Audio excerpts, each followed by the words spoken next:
नमस्कार दोस्तों, जय जोहार। मैं कौशल तिवारी और बिहनिया संझा में आपका स्वागत है। छत्तीसगढ़ में चिट्ठी की गजब राजनीति चल रही है और इस चिट्ठी ने कई बार सत्ता को मुसीबत में भी डाला है, कहा जाए तो गलत नहीं होगा। ऐसे में अब तक भारतीय जनता पार्टी के नेता ही चिट्ठी लिखते रही सरकार को और सरकार की दिक्कत बढ़ते रही। तब यदि नेता प्रतिपक्ष चरणदास महंत ने चिट्ठी लिखा है तो क्या इससे सरकार की दिक्कत बढ़ेगी? क्या है पूरा मामला, उससे पहले हम बता देते हैं देश दुनिया में भी तो गजब चल रहा है। पालघर में, याद कीजिए आप, पालघर में साधुओं की हत्या हुई थी। उसमें सबसे बड़े संदिग्ध माने जाते थे काशीनाथ चौधरी। भारतीय जनता पार्टी ने इस मामले को लेकर खूब हल्ला मचाया था क्योंकि शिवसेना ठाकरे गुट की सरकार थी और उसी काशीनाथ चौधरी को अब भारतीय जनता पार्टी के मुख्यमंत्री देवेंद्र फडणवीस ने पार्टी की सदस्यता दे दी। हम ये नहीं कहेंगे कि पार्टी यही काम कर रही है, इन दिनों वॉशिंग मशीन बन गई है। तब दूसरा मामला एआई का जो पंडाल लगा है, भारत मंडप, वहां किस तरीके से दुनिया भर में देश की किरकिरी हुई एक रॉबर्ट को लेकर, कुत्ते की तरह चीनी रॉबर्ट को अपना बताकर गलगोटिया विश्वविद्यालय ने खेल खेला। ये वही गलगोटिया विश्वविद्यालय है जिसे बहुत बढ़िया विश्वविद्यालय के नाम से देश के प्रधानमंत्री नरेंद्र मोदी ने कभी पुरस्कृत किया था। अब तो लोग यही कह रहे हैं आखिर नेहा सिंह ने, यानी गलगोटिया विश्वविद्यालय की जो प्रेजेंट कर रही थी शिक्षिका नेहा सिंह ने, क्या गलत कहा? वे मोदी के उस विजन को ही तो पूरा कर रही है कि झूठ बोलो, झूठ बोलो, झूठ बोलो, और उस विजन को ही तो आगे बढ़ा रही है। तब ऐसे में राहुल गांधी को धमकी देने वाले का भी पोल खुल गया। कहा जाता है कि वे भारतीय जनता पार्टी के लोकसभा के अध्यक्ष के सबसे करीबी थे। तो क्या एक बार फिर नाथूराम गोडसे कोई बनेगा? क्योंकि राहुल गांधी की लोकप्रियता लगातार बढ़ रही है। सुनिए इस धमकी देने वाले की बात। जय महाकाल, जय ओम जी बिरला, जय नरेंद्र मोदी। जिस प्रकार से भारत की संसद में कांग्रेस के 25 सांसदों ने घुटकर और श्रीमान लोकसभा अध्यक्ष ओम जी बिरला से जो गाली गलौज करी है, उसकी हम सभी भारतीय जनता पार्टी के कार्यकर्ता, करनी सेना के कार्यकर्ताओं में काफी रोष भी आते हैं। दोबारा ऐसी घटना हुई, उन सांसदों के घर में घुस के हम तोड़फोड़ करेंगे। और मुझे लगता है कि राहुल गांधी का आदेश पर यह घटना हुई है। राहुल गांधी कान खोल कर सुन ले, अगर दोबारा ऐसी घटना हुई तो तेरे घर में घुस के हम गोली मार देंगे और इसका जिम्मेदार प्रशासन होगा। हमारा प्रशासन से निवेदन है कि 25 सांसद के ऊपर कार्रवाई होनी चाहिए। मोदी सरकार के मंत्री किरण रिजिजू जी का जो बयान आया, उसको सुनने के बाद हम लोग काफी गुस्से में हैं। अगर 24 घंटे के अंदर गिरफ्तारी होती है उन 25 सांसदों की तो ठीक है, इस सभी के हम गोलियां मारेंगे एक एक करके। ये राज सिंह आमेरा संभागीय प्रवक्ता करनी सेना का ये बयान है। चाहे मुझे जेल हो जाए, मुझे कोई दिक्कत नहीं है। जय हिंद, जय भारत। तब एक आरोप भारतीय जनता पार्टी यानी मोदी सत्ता पर तो पहले से ही लगते रहा है कि किस तरीके से वे जांच एजेंसियों का दुरुपयोग करती है विरोध के स्वर को कुचलने के लिए, किस तरीके से विश्वविद्यालयों को बदनाम करती है अपने दोस्तों के विश्वविद्यालयों को आगे बढ़ाने के लिए। और अब कांग्रेस ने गंभीर आरोप लगाया। क्या है वह आरोप, आप सुन लीजिए। इन वीडियोस में हमने ऐसा क्या दिखाया कि नरेंद्र मोदी, उनकी सरकार, उनकी राज्य सरकारें इससे घबराकर इसको डिलीट करा रही हैं?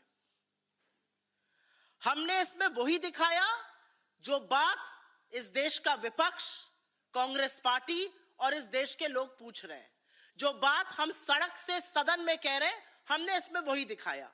हमने इसमें दिखाया कि कैसे डरपोक प्रधानमंत्री जनरल नरवणे को यह कहकर जो उचित समझो वो करो, उनके हाल पर तो छोड़ ही देता है, अपनी जिम्मेदारी से मुंह मोड़ लेता है। हमने दिखाया कि कैसे मोदी जी ने राष्ट्रहित की अनदेखी कर कर अमेरिका के साथ ट्रेड डील करी। हमने दिखाया कि कैसे नरेंद्र मोदी जी ने किसानों के हक की, उनके अधिकारों की बलि चढ़ाई और अमेरिकी किसानों का फायदा करने की यह ट्रेड डील की।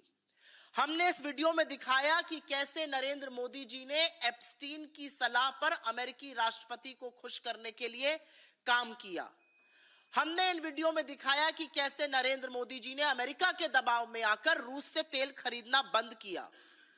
हमने इन वीडियो में दिखाया कि जैसे जैसे अमेरिका में अडानी पर कानून का शिकंजा कसता गया, वैसे वैसे नरेंद्र मोदी डोनाल्ड ट्रंप के सामने और नतमस्तक होते गए। हमने इस वीडियो में दिखाया कि कैसे नरेंद्र मोदी इस देश का सदन इसलिए छोड़कर भाग गए क्योंकि वो 3 महिला सांसदों से डर गए थे। इसमें से ऐसी कौन सी चीज है जो काल्पनिक है? इसमें ऐसी कौन सी चीज है जो गलत है? ये सारा सच है। ये सारी वही बातें हैं जो देश की सबसे बड़ी पंचायत देश के सदन में उठ रही है।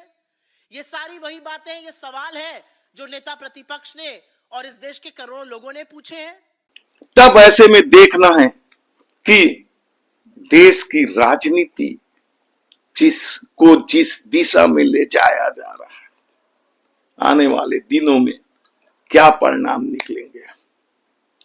एप्स्टीन फाइल, ट्रंप का टैरिफ और मोदी सरकार की करतूत के अपने किस्से हैं। किसका इस्तीफा होगा, किसका नहीं होगा, बड़ा मुश्किल है इस दौर में, क्योंकि यदि सत्ता ने बेशर्मी ओढ़ ली है तो फिर यह सवाल बेमानी हो जाते हैं इस दौर में। क्योंकि हरदीप पुरी का मामला तो सबके आंखों के सामने है और अनिल अंबानी का जरूर सस्पेंस अभी तक बना हुआ है कि आखिर वे स्वीडिश सुनहरे बाल वाली लड़की का इंतजाम किसके लिए कर रहे थे। और सबसे बड़ा सवाल तो देश के प्रधानमंत्री नरेंद्र मोदी को लेकर ही है कि क्या सचमुच एप्स्टीन के कहने पर वे इजराइल में नाचने गए थे। क्योंकि इस दौर में नाचने को लेकर पहली बार किसी ने सार्वजनिक रूप से कटाक्ष किया था तो वे खुद देश के प्रधानमंत्री नरेंद्र मोदी थे, जो मुजरा जैसे शब्द का प्रयोग किए थे। और अब विपक्ष आरोप लगा रही थी कि दूसरे को मुजरा करने वाला, बताने वाला खुद एप्स्टीन के कहने पर मुजरा करते नजर आए। छत्तीसगढ़ में चिट्ठी की गजब राजनीति चल रही है। तब नेता प्रतिपक्ष चरणदास महंत ने चिट्ठी लिखा है, तो क्या इससे सरकार की दिक्कत बढ़ेगी? देखिए, हंसपुर की घटना इतना दुर्भाग्यपूर्ण है, इतना घृणित काम वहां के अधिकारियों ने किया है जो हमारी सुरक्षा के जवाबदार है।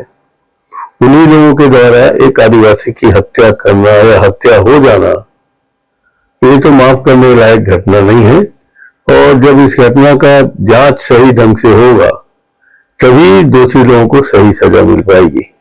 चूंकि ये मानव अधिकार के हनन का मामला है, चूंकि ये जनजाति आयोग के लोगों के जांच करने का मामला है, मैंने सीधा उनको पत्र लिख दिया है।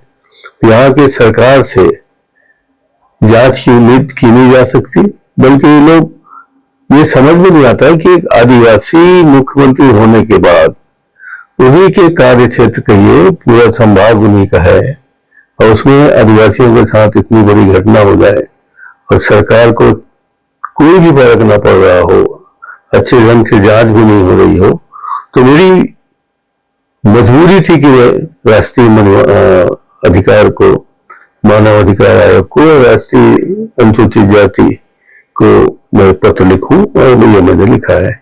और मांग की है कि उनको अब जाने वाला चला गया, दोषी अधिकारियों को सजा मिलनी चाहिए, उनकी पर्याप्त सुरक्षा होनी चाहिए, उनके बाल बच्चे जो भी हैं उनको राशि दी जाए ताकि वो अपने जीवन को संवार सके। यही मेरी मांग है। देखना है इन पूरे मामले में क्या होगा। हम आपको पल पल की जानकारी देते रहेंगे। आपने यदि हमारे चैनल को सब्सक्राइब नहीं किया है तो प्लीज सब्सक्राइब कर लीजिए, बेल आइकन का बटन दबा दीजिए। जाते जाते एक और खबर आपको दे देते हैं कि डीएड अभ्यर्थियों का आंदोलन चल ही रहा है। प्रशासन उनके आंदोलन से त्रस्त है। लेकिन सरकार को कोई फर्क नहीं पड़ रहा और प्रशासन ने पिछले दिनों कुछ आंदोलनकारियों का जेल दाखिला तक करा दिया।